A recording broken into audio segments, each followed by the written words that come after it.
Kenalkan, nama saya Adi Rumi Kopela. Pada kesempatan kali ini saya akan mereview materi hukum bisnis. Yang pertama, perizinan dalam bisnis. Dalam bisnis, perizinan adalah proses yang diperlukan untuk mendapatkan izin resmi dari pemerintah atau otoritas yang terkait untuk menjalankan suatu usaha. Izin ini bervariasi tergantung pada jenis bisnis, lokasi, dan peraturan yang berlaku. Beberapa contoh perizinan bisnis meliputi izin usaha, izin lingkungan, izin mendirikan bangunan, dan izin gangguan dan lain sebagainya. Menjalankan bisnis tanpa perizinan yang diperlukan dapat berakibat pada sanksi hukum dan dampak negatif lainnya. Materi selanjutnya, hak atas kekayaan intelektual. Hak atas kekayaan intelektual mencakup berbagai bentuk hak hukum yang melindungi karya-karya kreatif dan inovatif seseorang atau perusahaan.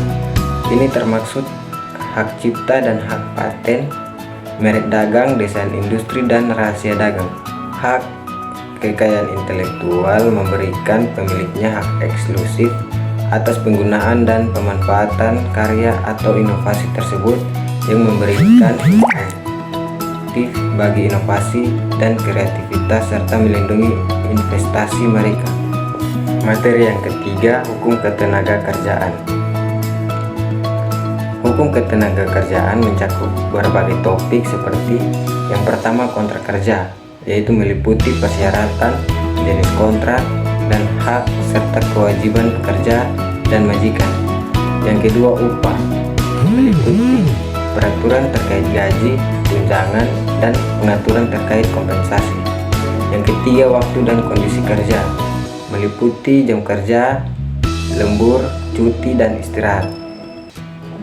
Yang keempat, perlindungan ketenagakerjaan, hak-hak pekerja, perlindungan terhadap diskriminasi, dan keselamatan serta kesehatan kerja.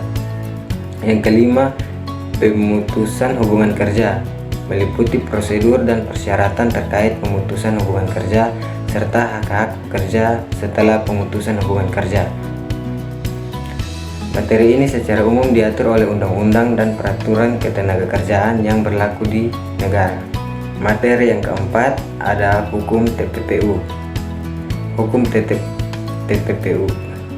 Hukum TPPU merujuk pada hukum tentang tindak pidana pencucian uang. Materi TPPU meliputi berbagai aspek terkait dengan tindakan pencucian uang, termasuk pengaturan mengenai identifikasi, pelaporan, investigasi, dan pencegahan pencucian uang.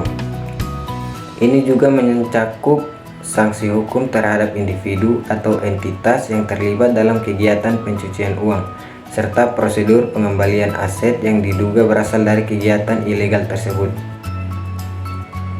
Materi ini diatur dalam undang-undang dan peraturan khusus yang bertujuan untuk mencegah dan memberantas praktik pencucian uang. Materi yang kelima, perlindungan konsumen dan anti monopoli.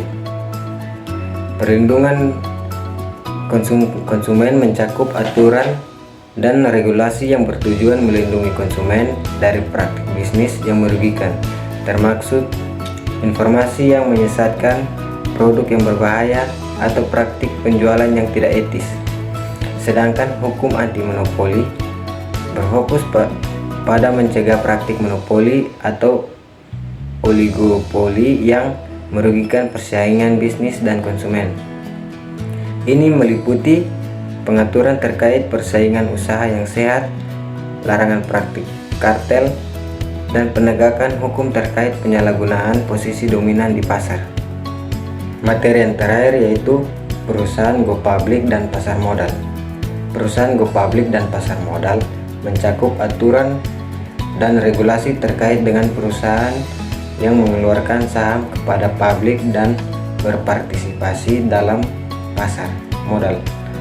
Ini meliputi proses penawaran umum perdana (IPO), kewajiban pelaporan keuangan, dan berbagai aturan yang mengatur perilaku perusahaan publik dan pemegang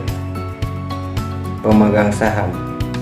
Selain itu, hal ini juga mencakup regulasi terkait dengan bursa efek, perdagangan sekuritas, dan perlindungan investor. Tujuannya adalah untuk menciptakan transparansi, kepercayaan, dan perlindungan bagi pemegang saham dan investor di pasar modal. Sekian dari hasil review saya. Mohon maaf kalau masih belum sempurna. Sekian dan terima kasih.